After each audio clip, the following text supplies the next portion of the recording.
daytime and there was too much sunlight coming in.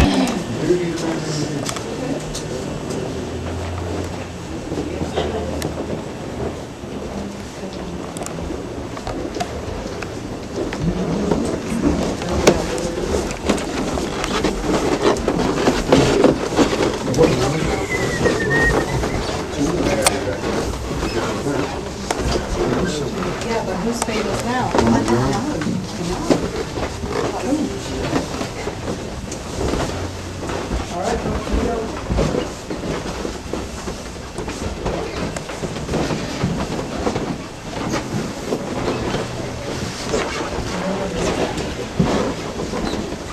John.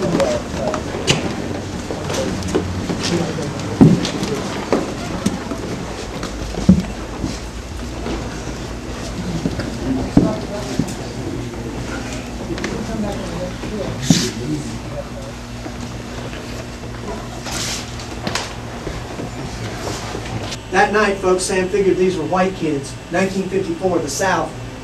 They're probably going to play country music. You know, that was your option. That's what you did. Country music, like everything else, was segregated. It didn't have drums in it. Why? Because drums were a black influence. There were no drums at the Grand Ole Opry. If you had drums in your country band, then you were real progressive, because you weren't going to get in the Grand Ole Opry. They'd laugh at you. They wouldn't let you in. Sam didn't invite a drummer back there that night. No drums. Just Elvis, Scotty, and Bill. And guess what? They played a lot of country music that night. My God, they played country music. They played hours and hours and hours of country music. They played so much country music, Sam thought he was going to lose his mind or be bored to death because he'd heard it all before. Nothing new. They just wasted all that time, and Sam was honestly ready to go home. Then during a coffee break, perhaps a little over-caffeinated, Elvis starts jumping around in here doing an Arthur Big Boy cut-up song called That's All Right. That's when Sam jumps out of the door into the room and says, my God, fellas, why didn't you do that 3 hours ago? Huh? I never heard anything like that before in my life. We got to record it. Let's do it.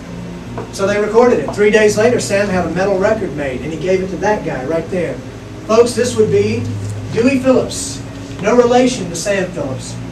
Dewey, Sam, they had a lot in common, though, because Dewey played Sam's records on Red, Hot, and Blue, broadcast from the basement of the Hotel Chisca, right over here on Main Street. Dewey Phillips, kind of crazy. He came back from World War II, kind of shell-shocked, and he got a radio show. On the radio show, Dewey played and said anything he wanted to. He sang over the records, he talked to himself, he got a paycheck for it. The song is 3 days old when Dewey Phillips plays That's All Right for the very first time. And I got it for you right here.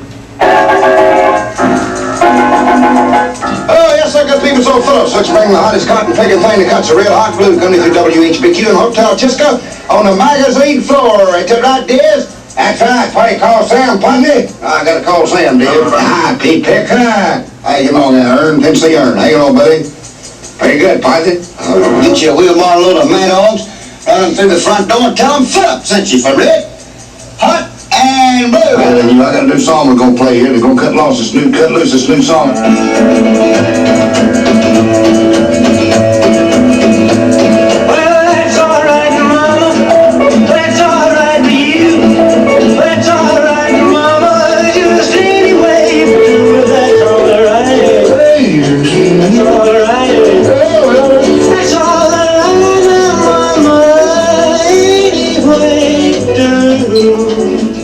That night, black and white kids went crazy in Memphis. Dewey had to play that song 14 more times, at least, before he went off the air. Who knows how many times he played it?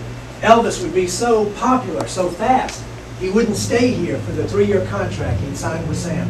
Sam would get rid of it, sell it to RCA Records for $35,000, which is the most any record label had ever paid for an entertainer before. So it wasn't too bad. Sam stayed in business. That was the important thing. Elvis goes out the door, becomes known as the first kid who puts together country, blues, and pop the way that he did. It becomes a definition of rock and roll. And Sam stays in business, pays off that Rufus Thomas lawsuit, starts recording all these people that you see around you. Like Carl Perkins, for example, the king of rockabilly. Carl Perkins is born in a 3-room shack. He hails from Jackson, Tennessee. Carl records Blue Suede Shoes December '55, about a month after Elvis leaves. Blue Suede Shoes is the first record to sell 1 million copies for Sam. It's also the first record that would appear on the country, rhythm and blues, and pop charts all about the same time. There was no rock and roll category, so nobody knew what it was or what to call it. Sam told everybody that came in here, he said, look, first person that sells 1 million records for me gets the keys to a brand new Cadillac. So sure enough, that became Carl Perkins.